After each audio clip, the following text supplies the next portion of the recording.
Hi, I'm Simon Kane and welcome to A Taste of California. This is Los Angeles. It's the home of the movies. Tinseltown, La La Land, City of Angels. Talk about any of these and you're talking about Los Angeles, the largest metropolis in the USA, occupying some 5,000 square miles and 88 separate cities. Its residents, culturally diverse, whether hailing from the East Coast or the Mid-East or the Midwest or Mexico, the sense of ambition and possibility is palpable. In Los Angeles, the sky is the limit. Taste of California, take 13. To most people, you think LA, you think the movies, you think sunshine, you think beautiful people. Well, yes, it is that for certain, but come here and you'll find much, much more.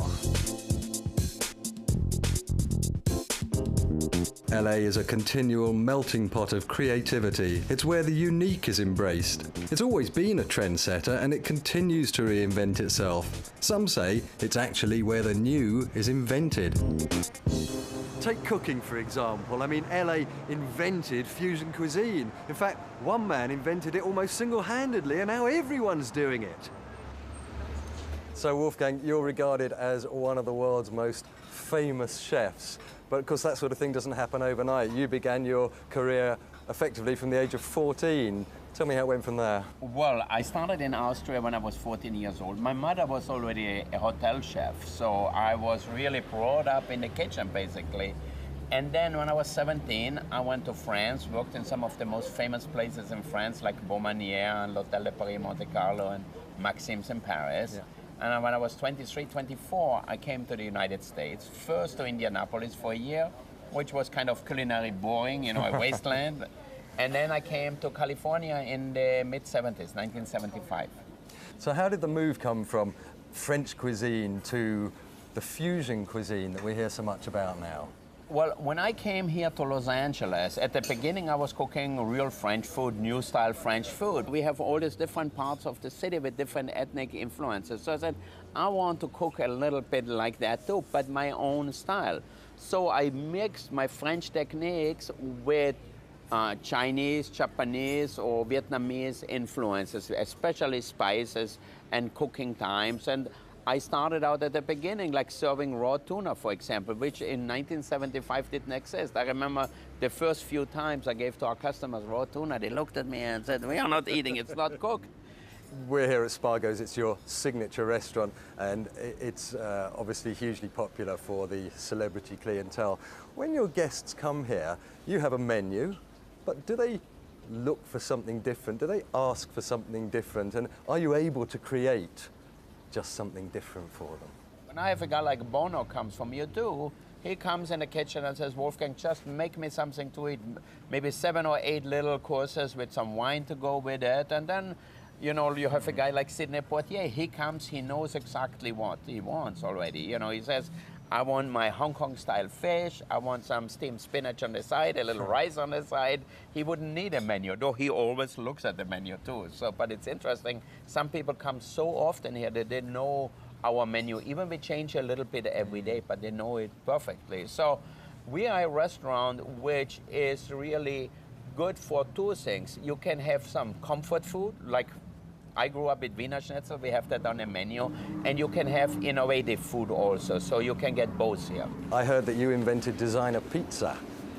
You know, when we opened Spargo, I wanted to have pizzas because there was no good pizza in Los Angeles. So we built a pizza oven, a wood-fired oven, because I worked in Provence, and also I grew up close to Italy. So you saw pizza ovens, wood-burning ones, but there was none here in Los Angeles or in California. So I said, when I'm gonna open my own restaurant, I'm gonna make some pizzas. So when we opened it, I said, I cannot make just traditional Italian pizzas. I have to make something special. So we used goat cheese, which was at that time something completely new here, and we used fresh Santa Barbara prawns for it, and then after maybe 6 months we were open, almost like by accident, we invented the smoked salmon pizza with caviar. That's something I will definitely try one day. Downtown LA was much like many other major cities of the world, just down. But look at it now, and this is why the masses are coming back to downtown. It's trendy, it's chic, it's got New York-style loft apartments, it's got great hotels, it's got vitality, it's got life. A perfect example of this whole coming back to downtown LA thing is here at the Standard Hotel. It's right in the middle of the high-rise business centre, which obviously makes sense because until a few years ago it was the headquarters of the Standard Oil Company, and now it's this retro, futuristic, funky type of hotel in big, bold colours and everything that the visitor would need, and a rooftop to die for. And if you like the rooftop during the day, just wait till you see it at night.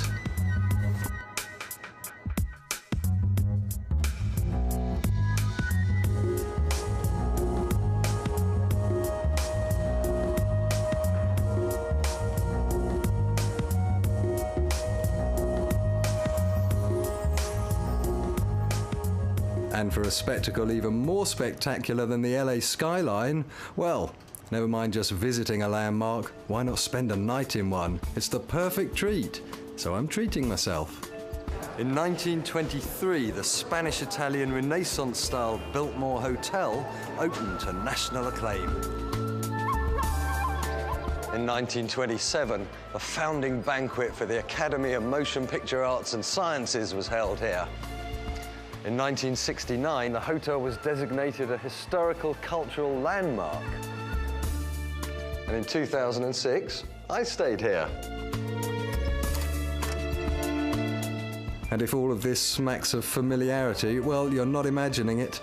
The list of Hollywood movies that have had scenes shot here is simply too long to mention.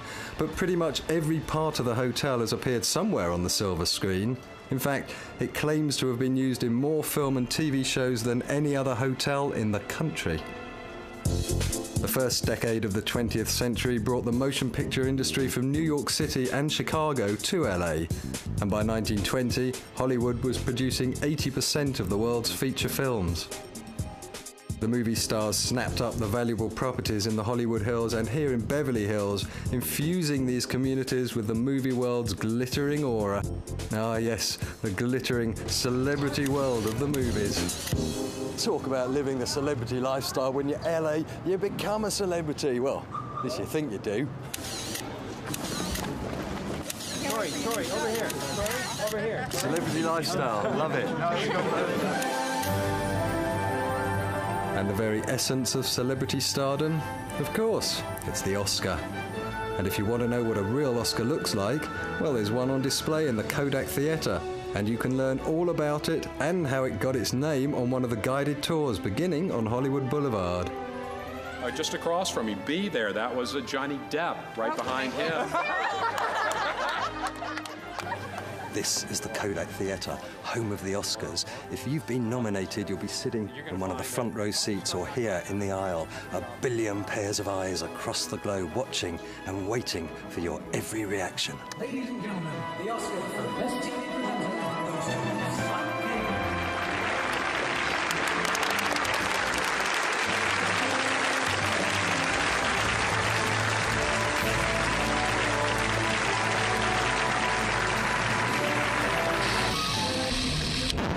Well, it could happen.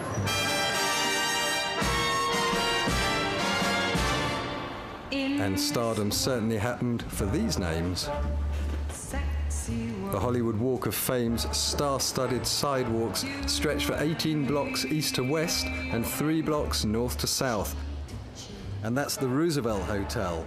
It was the first hotel built for the movie greats back in 1927 and the birthplace of the Academy Awards.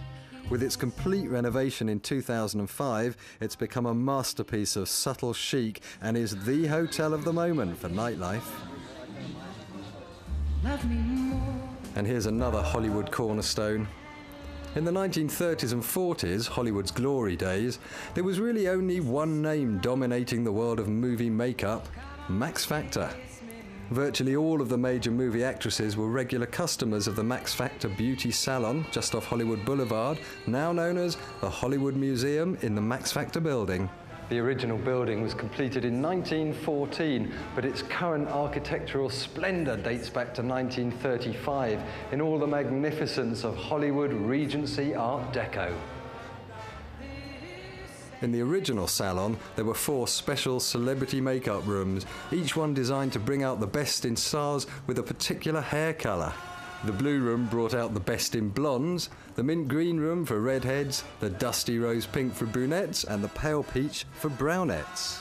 Over the museum's 4 floors, there are exhibits spanning a century of movie making. It's truly one of the most astonishing displays of Hollywood memorabilia on the entire planet. And while we're talking Hollywood memorabilia, does this count? The Hollywood sign is the very essence of everything that is, well, Hollywood. And now, as they say, for something completely different. This is the Walt Disney Concert Hall in downtown LA. And the best way to describe it is like this. It's the new home of the LA Philharmonic and is designed to be one of the most acoustically sophisticated concert halls in the world. On the ground floor is a restaurant whose owner and chef has created an experience to equal the sophistication of its host building. The restaurant is Patina's. The chef is Joachim Splichal. Here at Patina, we only use the best ingredients. We fly them in from all over the world, like truffles from France, Tasmanian sea trout, tuna we get every day from Tokyo, from the market. We try to dazzle our clients with incredible dishes. I would describe the cuisine at Patina is Franco-Californian cuisine, and we combine them with Asian techniques sometimes, Italian techniques, French techniques, and it's just absolutely fabulous. The diners at Patina, they always have a new and exciting experience, and that's why they always come back for more. At the opposite end of the visual spectrum is Aisha de Cuba, the Philip Stark design restaurant at the Mondrian Hotel on Sunset Boulevard. Sounds amazing, doesn't it? And it is, which is probably why you'll see more celebrities dining here than pretty much anywhere else in town. By day, LA is a kaleidoscope of experiences, a melting pot of creativity, culture, vibrancy. And at night? Well, at night, LA raises everything by a notch or 2.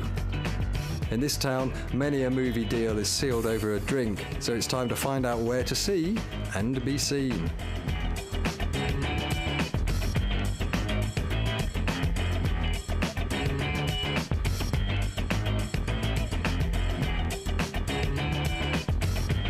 But if long lines and low-lit dance floors aren't quite what you're looking for, how about this?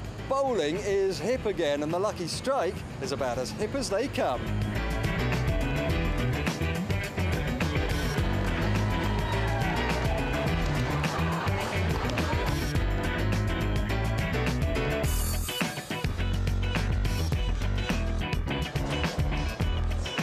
By the way, don't get put off just in case you happen to spot some celebrity striking out in the lane next to you. As if.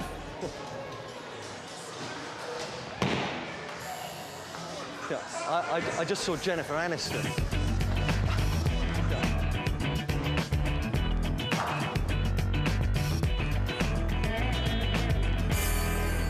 That was just brilliant. I'm absolutely starving. What is it? 2 in the morning. Where can you eat at this time of night? There is a place. Follow me.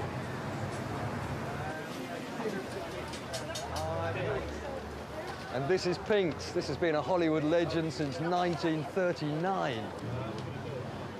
It's probably the most famous hot dog stand in the country, well, certainly in LA.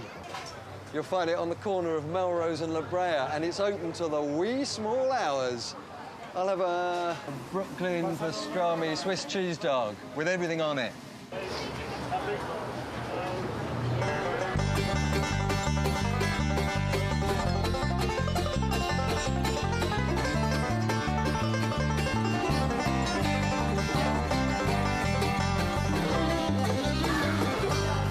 Smashing. So, are you a shopper or a window shopper? Because either way, you're definitely in the right town. And let's face it, LA's spectrum of shopping districts have personalities as distinct as the very merchandise on offer. So where does Hollywood shop today? Well, obviously there's Rodeo Drive, but you should go out and find some new trends too. For example, Melrose Avenue. And remember, these roads are really, really long, which means that you've got that Melrose and this Melrose. There's that Melrose where the Hollywood stars of today browse the latest fashions and those really hard to find items that you'll get only at LA's original department store, Fred Segal, on Melrose and Crescent Heights. And then there's this Melrose further east between Fairfax and La Brea, where you can park up your Harley outside Johnny Rockets and get a burger and take in the amazing atmosphere and loads of really, really trendy shops. Lots of studded jackets and cowboy boots and great restaurants too. And there's more. And so to the 3-block stretch of shops and boutiques beginning at Wilshire Boulevard on the south and running north to Santa Monica Boulevard. These 3 short blocks constitute the most famous shopping district in America and probably the most expensive 3 blocks of shops in the world. This is Rodeo Drive, home to the most celebrated clothing designers and most exclusive jewelry stores in the world. In fact, Rodeo Drive is where you'll find the single most expensive store, Bijan, at number 420. You have to make an appointment in advance to shop here, and the average customer spends something like $100,000 on men's fashions, which range from a $50 pair of socks to $15,000 suits. I might actually buy a sock for a souvenir. That's just one sock, by the way. What goes hand in hand with a good, satisfying shop? That's right. A good satisfying nosh. So it's back to the tables for me for an appointment with, well, these 2 ladies. You're in the KFI Kitchen with Mary Sue and Susan. I'm Susan Feniger. It's 9:47 and I'm Mary Sue Milliken, KFI AM 640, more stimulating talk radio. KFI's big stories. So, 2 hot tamales. What does it mean? Well, it was just a name we came up with for our TV show just to try to get the point across that we were hopefully hot and our food was a little spicy. And it needed to speak that it was Latin American food, so that worked. Okay, let's go back to the beginning. I mean, you 2 have been friends for long, what, 20 years? 25? 25 years. We started off in a tiny little kitchen, literally, that was like 10 by 10. Yeah, and as the first female chefs in that kitchen. Yeah, I mean, well, when we first started working together in Chicago, in this restaurant, a very strict French restaurant, very well known. Mary Sue was working there. She was the first woman they ever hired. It was an older Yugoslavian guy. He was so excited. He thought, what a great deal. She works for practically nothing, and she works circles around the guys. I think I'll take another one. He hired Susan.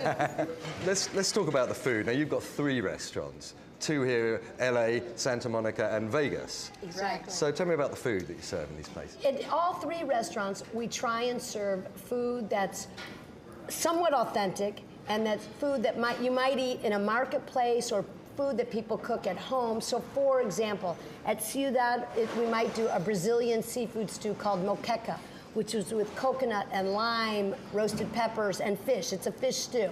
Border Grill, we might do something as simple as a pescado veracruzana, which is, again, fish stew, but it's from Mexico instead of from Brazil. So very typical street food is what we love to do. And because we're right here on the ocean, you know, we love coastal kind of cooking. So cooking from the Yucatan, from Mexico, where they use a lot of, you know, our cochinita pibil is a roasted, slow roasted pork with a bitter orange juice and achiote. So it's like a big pork stew that's cooked actually in banana leaves. And the first time we ever tried that cochinita pibil, we were in Mexico, and we were at someone's home, and they had dug a big pit and like lined it with banana leaves and had the pig all in there marinated, covered with banana leaves and cooked in the ground. And that's the way it's traditionally done. So we sort of try to take the traditional and then convert it into what we can do in the kitchen. But it's still pretty authentic. So successful chefs, radio series, TV series, and you also have 5 cookbooks? That's right. We got Mesa Mexicana, which was our first book here, and then Mexican Cooking for Dummies that I did for Mary Sue. And then we did one, you know, that was sort of full of pictures. Most of all of our books are just, actually a lot of the artwork is done by the artists who have done the murals in all of our restaurants. And they're from England. Yeah. Sue Huntley, Donna Muir, they're fabulous artists. Fantastic, nice connection. Yeah. And are the books available worldwide? Well, they're not always available, but you can always get them at bordergrill.com, and we'll personalize them and mail them out to you. I look forward to it. Good. And while I'm down on the coast, away from the buzz of downtown LA and Hollywood, here's an altogether calmer choice for a very luxurious and definitely very different hotel. And that's just the colour scheme. Welcome to the Viceroy.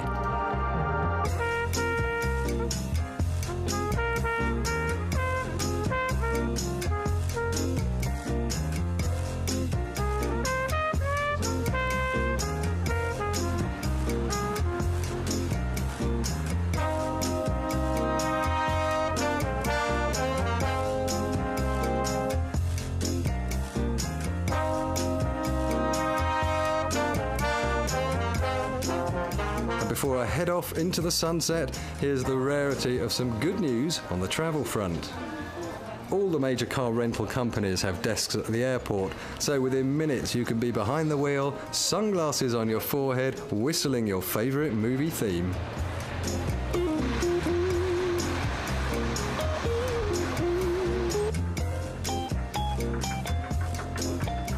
Now, if the idea of driving through the city fills you with dread, then you should get yourself a Metro Day Pass.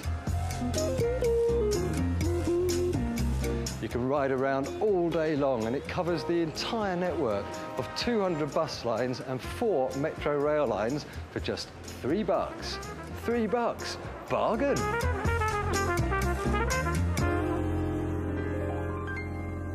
And what better way to finish off this all too brief look at Los Angeles than gazing dreamily out to sea, thinking about that movie career as the sun sets peacefully over the Pacific Ocean.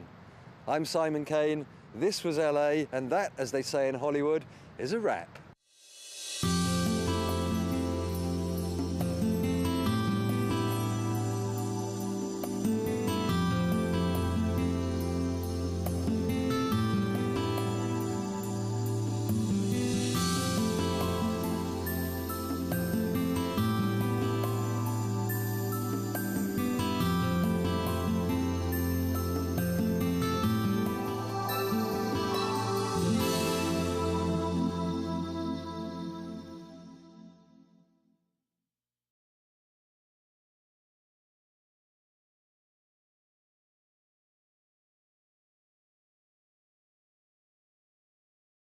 California, take 13.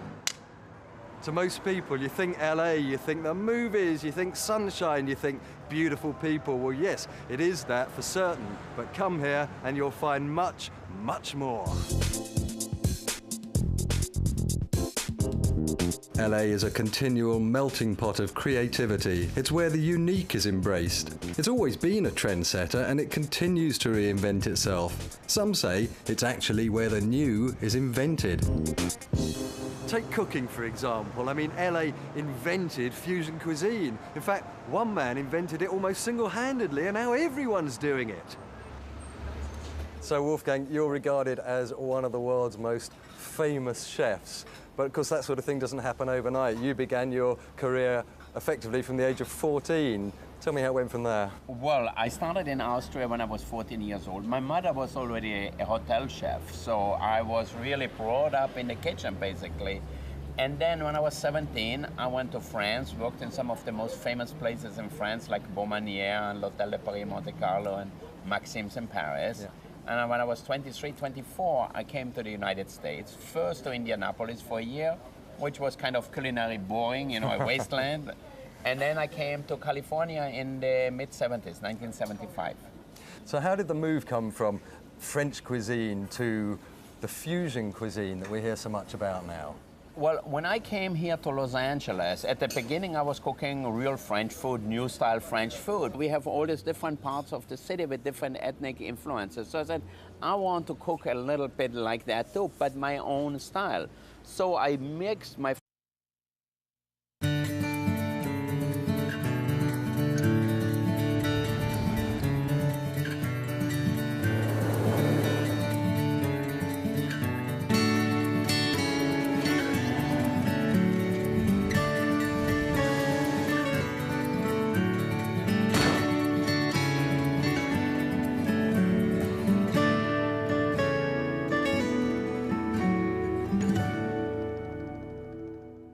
Hi, I'm Simon Kane and welcome to A Taste of California. This is Los Angeles. It's the home of the movies.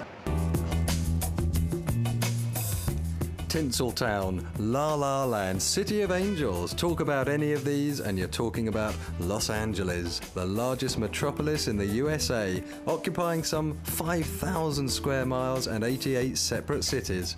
Its residents, culturally diverse, whether hailing from the East Coast or the Mid-East or the Midwest or Mexico, the sense of ambition and possibility is palpable. In Los Angeles, the sky is the limit.